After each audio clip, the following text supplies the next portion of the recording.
Hello Andy, I'm going to talk to you about the dilemma analysis we did yesterday at War Games Club.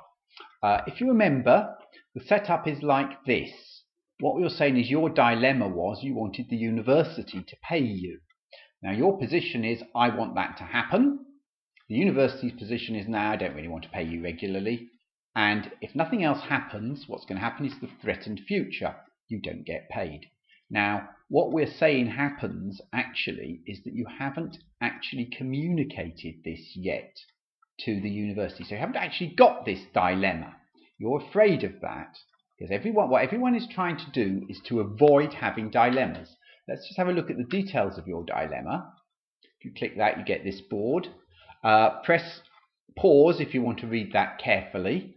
But what it says is that your strategy is E. You're changing things so it does so the university does not. It does not matter that the university pays you regularly. And the way you're doing that is you're not talking to it. You're saying, oh well, perhaps it doesn't matter.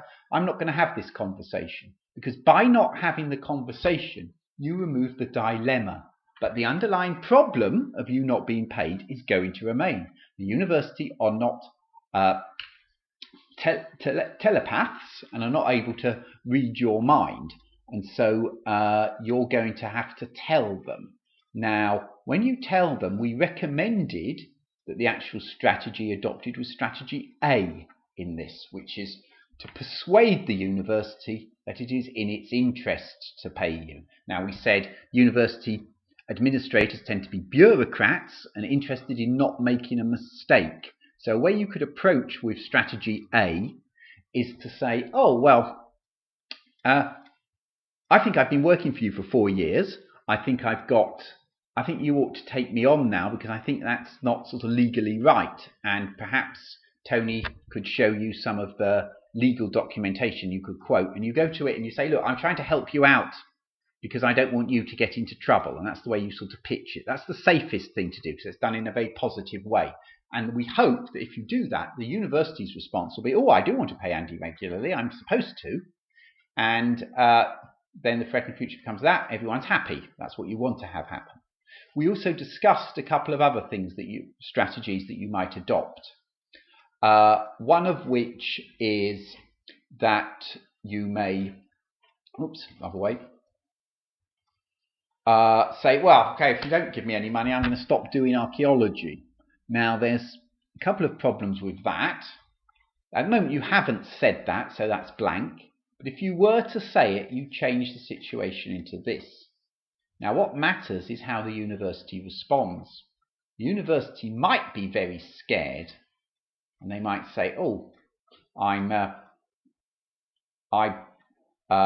really want you to do archaeology, so therefore it has a persuasion dilemma, like that. But actually, what it might well do is it might say, well, I don't care. Okay, take a hike, go and find another job, in which case you've got a problem. I also might say, I'd like to do archaeology, and I don't actually believe that you're going to give up. I think you're too committed.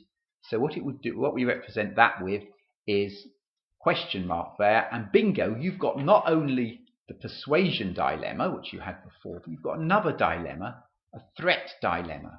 You've got to try and make the university believe that you're really going to give it up, and that might not be easy to do.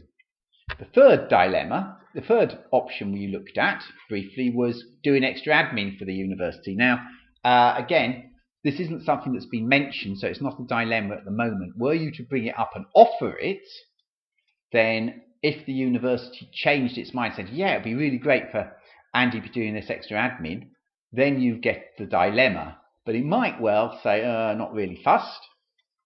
Or it might well say, I'd like you to do it, but I don't really believe you will.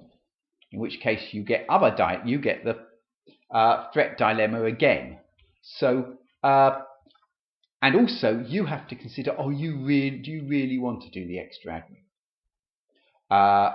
Would you rather have tick, tick, cross, or tick, tick, tick? So you might actually be making a rod for your own back with that one. So what I think the conclusion we came to was it's probably best not to bring these subjects up at the moment, although you might later, and to insist to talk about persuading the university that it's in its interest to pay you regularly. Talk about the dilemma, talk about the problems that the administrators will have with not making a mistake.